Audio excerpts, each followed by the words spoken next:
¿Qué tal, amigos? Bienvenidos a Visión Económica. ¿Cómo están? Empezando la semana, vamos a dialogar de inmediato con Alonso Segura, gerente de estudios económicos del Banco de Crédito del Perú. ¿Por qué está aquí Alonso Segura? El Banco de Crédito, como siempre, analiza la coyuntura, cómo vamos en términos de crecimiento, las principales variables macro, pero también tienen una visión acerca de las perspectivas. ¿Qué va a ocurrir? ¿Cómo vamos a cerrar el año?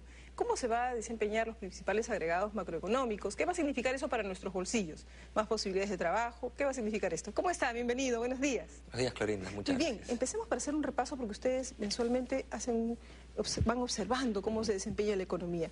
¿Realmente estamos creciendo o se sigue desacelerando la economía? Sí, mira, Clorinda, la tasa de crecimiento del mes pasado fue de 7.1%. que es una tasa bastante buena, pero que muestra un ritmo de menor crecimiento frente al que... A los 8%, un poco más. Arrancamos el año por encima de 10, ¿no? Así es, pero ahí mes a mes ha venido cayendo. Esto es normal en un ciclo de cambio de gobierno, el ciclo político, ¿no?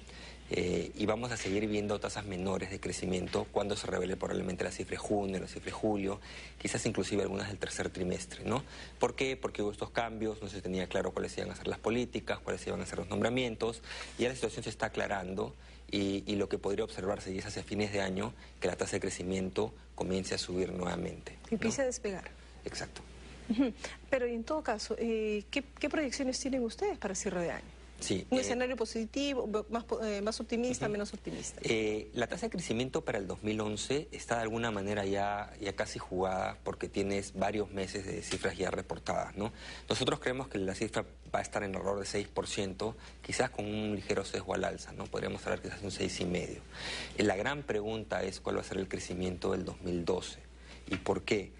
Porque como dije, ya tienes algo de esa aceleración que se va a seguir viendo en los próximos meses y la clave acá es que el crecimiento se reenganche. Y para que el crecimiento se reenganche necesitamos mensajes claros de política económica, ¿no? Han habido nombramientos ya, faltan un par de nombramientos, pero los primeros nombramientos, gabinete, ministro de Economía, presidente del Banco Central... Pero los que hasta ahora se han dado... ¿Dan tranquilidad, expectativas positivas a los inversionistas? Yo creo que sí, particularmente la ratificación del doctor Julio Velarde en el Banco Central y el nombramiento de Miguel Castilla en el Ministerio de Economía son señales muy potentes de que lo que se busca es mantener los grandes lineamientos de política económica, dándole, como señala el plan de gobierno del partido ganador, matices de mayor inclusión social. Y hay otros técnicos importantes que también ya se han dado a conocer los nombres, ¿no? Sí, también. René Cornejo, por citar alguno, René Cornejo, en producción, que luego se transformará en el Ministerio de la Inclusión Social. Sí, hay señales positivas en ese frente, como dije. Ahora lo importante es que estos nombramientos se traduzcan en políticas y programas claros que den confianza. Porque ¿no? el mensaje, sin duda, va a ser crecimiento con inclusión social. Eso ya lo dijo el presidente electo y es la receta que se va a dar a conocer, quizás con grandes lineamientos, el 28 de julio. Sí, eso es importante, es muy importante realmente, pero también hay que tener en cuenta que se tiene que avanzar paso a paso. La formulación del presupuesto de la República, el lanzamiento de nuevos programas no puede hacerse como una suerte de Big Bang. Tiene que hacerse gradual y tiene que hacerse focalizado. Por ejemplo, el PSU 65 dijeron que eso va a ser gradual. Lo anunciaron, sí. Bueno, yo lo he conversado varias veces con varios de los técnicos, imagino que si estando el señor Castilla con mayor razón. Imaginamos que sí, y es importante que sea así. ¿Por qué? Porque lo que hay que preservar es la eficiencia del gasto público, es decir, hay limitados recursos para que el Estado gaste, entonces se tiene que hacer que esos recursos lleguen a quien lo necesite. No tiene sentido que vayan más allá de población, por ejemplo, en situación de pobreza, ¿no? Para que se pueda garantizar que eso sea así, uno tiene que ir desplegando estos programas gradualmente. El señor Curburneo también ha señalado en el pasado lo mismo. Entonces, yo creo que economía y en este caso el MIMDES o producción, si es que le dan el encargo a alguno de estos programas sociales, como se ha señalado, tienen que operar muy coordinados. En todo caso, hay una cierta garantía de que se va a hacer un trajo depurando y que realmente le llegue al que lo necesita. Sí, esa es un poco la idea, ¿no? Y también es importante recordar que si bien es clave el desarrollo de nuevos programas sociales, también recordemos que el gran avance en reducción de pobreza y generación de empleo de la última década o más ha estado explicada un 90% por mayor actividad del sector privado, por mayor inversión privada. Entonces eso es como un 90% de esa reducción de pobreza, ese crecimiento. Entonces, las políticas sociales, el rol del sector público es más bien afinar ese crecimiento y hacer que sea más redistributivo si se quiere, pero esto solo es posible si es que la economía sigue creciendo y para eso el sector público y el sector privado tienen que estar necesariamente coordinados. Ahora, ¿ve usted algunos riesgos hacia adelante, hacia esta segunda mitad del año que ya estamos experimentando?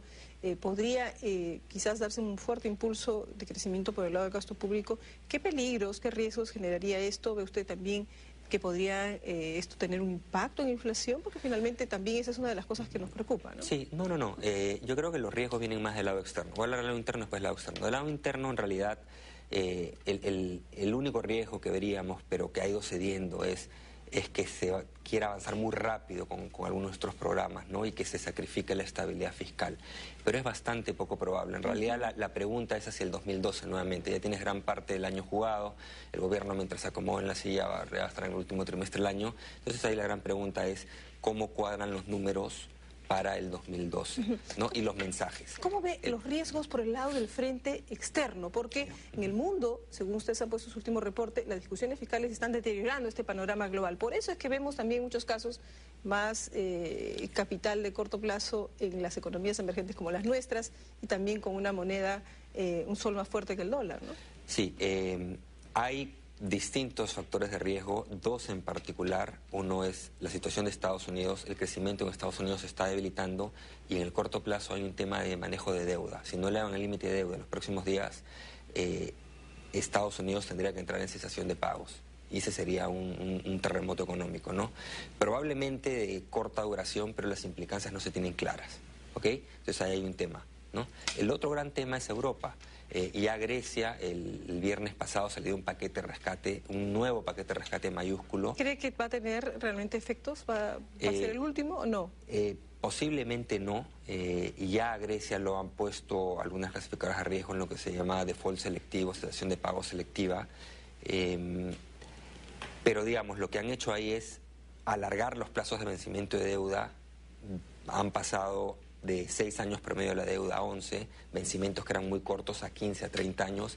Es un mecanismo parecido al mecanismo de los bonos Brady que se usó en América Latina en los 80, ¿no? Entonces se le dan papeles mucho más largos a los agentes, respaldados con bonos AAA como garantía de pago. Y la idea es que esto baje la presión de servicio de deuda y la presión de deuda en general de esta economía y le dé oxígeno para poder cumplir con estos compromisos, ¿no?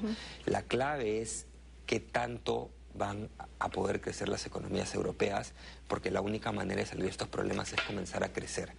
Y hay otras aristas ahí de que estos nuevos paquetes de ayuda también son extensivos a Irlanda, Portugal e inclusive para la compra de papeles de deuda de otras economías europeas. Es un efecto por pagación. Exacto, lo que tratan es de limitar el contagio, ¿no? Así es. Pero digamos, es un fenómeno que está en y vamos pleno a ponernos desenvolvimiento, en un escenario no deseado, por cierto, de que las cosas no estuvieran bien. ¿Eso qué riesgos nos genera a países como Perú, ¿cierto? Y eso al ciudadano de a pie para que sea consciente y tome sus precauciones. Sí, en un mundo realmente globalizado, y esto no es un eslogan, te pega, al Perú le queda por 2 canales principales si es que hubiera una situación externa extrema, extremadamente negativa, que no creemos que sea el caso, pero sí ocurre. Te entra por 2 canales, el primero es el precio de tus materias primas, ¿no? El precio de los commodities se cae muy fuerte y eso te genera mucho menor generación de divisas, de recaudación tributaria, etcétera, ¿no? Menos Eso ingresos fiscales. Exacto, ¿no? Y el otro lado es inversión privada, la inversión se tiende a retraer. ¿Por qué? Porque es un contexto incierto, las economías a las cuales tú vendes se caen, etcétera, etcétera, ¿no? Entonces es un doble choque por inversión y por precios de materias primas que te afectan. En consecuencia, entonces, el panorama para el ciudadano de a pie que se viene, qué es lo que hay que alertarle en este caso en cuanto al uso de su tarjeta de crédito, al financiamiento en general, qué es lo que deberíamos decirle, ¿no? ¿Qué panorama se viene en términos del costo del crédito en general? ¿Qué expectativa podemos tener? Mira, en términos del costo del crédito, las tasas de interés del Banco Central, créditos de corto plazo, la tasa de interés del Banco Central ya está cercana a su nivel de equilibrio, quizás en su nivel de equilibrio, ¿no? Y ya los últimos 3 meses el Banco Central ha mantenido la tasa de interés inalterada. ¿Por qué esto? Porque las presiones inflacionarias están cediendo por un lado y por otro lado el crecimiento económico, como señalé, es algo menos fuerte, está un poco en etapa de desaceleración. Entonces no hay razón para que el Banco Central siga subiendo tasas. Y, digamos, la economía, en la medida que venga razonablemente bien, no habría necesidad de mayores estímulos. Y en segundos nada más, porque ya me pusieron tarjeta roja. Sí. ¿El dólar a 2.70 a fin de año? Nuestra proyección es que podría acercarse a ese valor, sí. Y es razonable en la medida que Perú mantenga sus fundamentos. Es por fundamentos domésticos, pero también por un fenómeno de debilitamiento del dólar a nivel internacional. Bien, señor Alonso Segura, muchísimas gracias por habernos acompañado hoy. Muy amable por su tiempo y por habernos explicado las repercusiones que puede tener un escenario externo adverso. Simplemente, amigos, un mensaje. Tú eres responsable y dueño de tus decisiones. De ti depende hacer realidad tus sueños. Te dejo con esa reflexión. Nos encontramos mañana.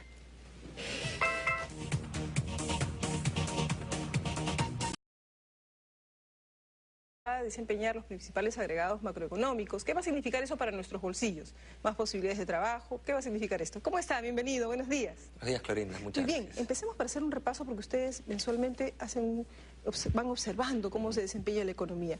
¿Realmente estamos creciendo o se sigue desacelerando la economía? Sí, mira, Clorinda, la tasa de crecimiento del mes pasado fue de 7.1%. La tasa de crecimiento para el 2011 está de alguna manera ya casi jugada porque tienes varios meses de cifras ya reportadas, ¿no? Nosotros creemos que la cifra va a estar en error de 6%, quizás con un ligero sesgo al alza, ¿no? Podríamos hablar quizás de un 6,5%. La gran pregunta es cuál va a ser el crecimiento del 2012 y por qué. Porque, como dije, ya tienes algo de esa aceleración que se va a seguir viendo en los próximos meses, el trimestre, ¿no?